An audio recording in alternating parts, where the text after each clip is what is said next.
দেখেন জেলা মানে বাবার ঠিকানা আপনার করতে হবে, দিতে হবে। তো আমার যে ঠিকানা আমার বাবার সেম ঠিকানা, তো আমি ওইভাবেই বসাই দিলাম। এটা আপনার যদি বাবার ঠিকানা অন্যরকম থাকে, বাবার এনআইডি অনুযায়ী আপনাকে অবশ্যই পূরণ করতে হবে। বাবার এনআইডিতে যদি আপনার এনআইডির সাথে মিল না থাকে, তাহলে সেক্ষেত্রে বাবার এনআইডি দেখে বাবার এনআইডি অনুযায়ী আপনি পূরণ করবেন।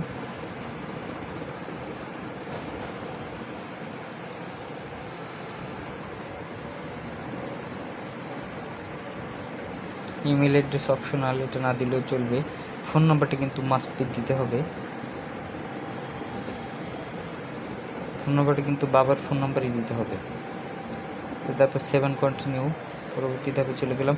এবার এখান থেকে আপনি কত পাতার এবং কত বছর মেয়াদের করবেন, এটা কিন্তু অবশ্যই এটার উপরে নির্ভর করবে আপনার পেমেন্ট।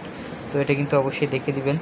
আমরা সচরাচর 48 পাতা 10 বছর করে থাকি, কারণ হচ্ছে আপনার 5 বছর আর 10 বছর কিন্তু পেমেন্টটা কিন্তু কাছাকাছি। তো আমরা 5 বছর সচরাচর করি না, 48 পাতার 10 বছর করে থাকি।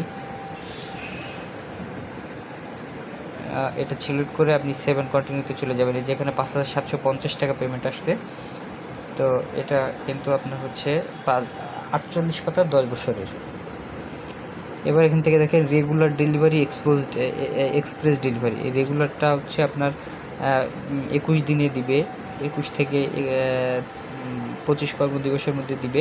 আর এক্সপ্রেস ডেলিভারিটা আপনাকে 7 কর্মদিবসের মধ্যে দিবে। তো সেক্ষেত্রে পেমেন্টটাও কিন্তু ভিন্ন। তো আমি প্রথমটা সিলেক্ট করলাম। তারপর এখানে দেখেন আপনাকে চেক স্ট্যাটাস, আপনি এই স্ট্যাটাসটা চেক করে আপনার যদি এখানে কোনো ইনফরমেশন যদি ভুল থাকে, তাহলে কিন্তু আপনি এখন এডিট করতে পারবেন। যেহেতু এটা খুবই গুরুত্বপূর্ণ একটা পাসপোর্ট, গুরুত্বপূর্ণ একটা জিনিস।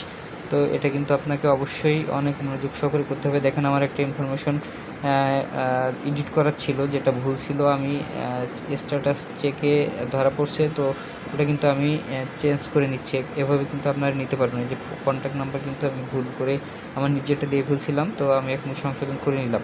তো 7 কন্টিনিউ দিলাম।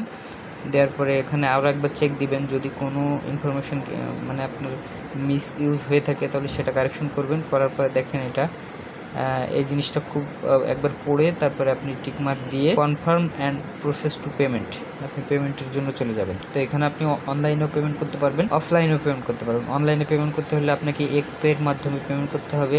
সেক্ষেত্রে আপনি বিকাশ, নগদ, রকেট যে কোনো এই দিয়ে পেমেন্ট করতে পারবেন। এটাই ছিল হচ্ছে আপনার পেমেন্ট প্রসেসটা। আমি অন্য ভিডিওতে দেখিয়ে দেবো কীভাবে পেমেন্ট করবে। তো আজকের মতো এখানে বিদায় নিচ্ছি। এরকম ভিডিও পেতে আমার চ্যানেলটাকে অবশ্যই সাবস্ক্রাইব ও লাইক দিয়ে রাখবেন। ধন্যবাদ।